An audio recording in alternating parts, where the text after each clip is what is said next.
सारा देश में ममिता मृत्यु को नहीं तेजीबारे लगी आंदोलन। गतकाली छात्र समाज पश्चिमबंग में बंद डाकरा देइथिबा बेले आज बीजेपी बंगला बंद डाकरा देइछि।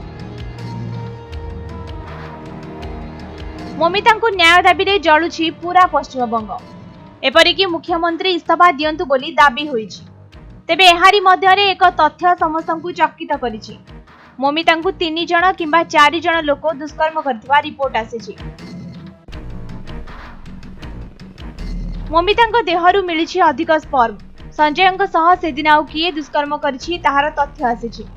मिलिथिबा सूचना अनुसार संजय सह सेदिन तांकर साथी माने मिसिकरी दुष्कर्म करिथाइ पारंती। बहुत मात्रा रे स्पर्म मिलिबा परे किए किए दुष्कर्म करिसंती ताहाकु खोजिबा आरंभ करिछि सीबीआई।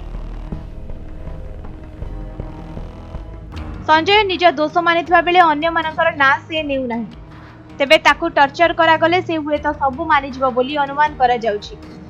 जदि संजय अन्य दुष्कर्मकारी ना न निए तेबे अन्य उपाय से धरा जिवो बोली कुहा जाइछि। सेदिन विलंबित रात्रि रे भयंकर भावे गण दुष्कर्म होइथिला। पीड़िता कांदुथिले मध्य तांका प्रति केही दया करि नथिले।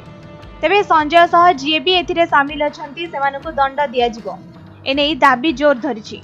सेपटे आज बंगला रे जोरदार आंदोलन जोगु परिस्थिति बिगिड़िबारे लागिछि।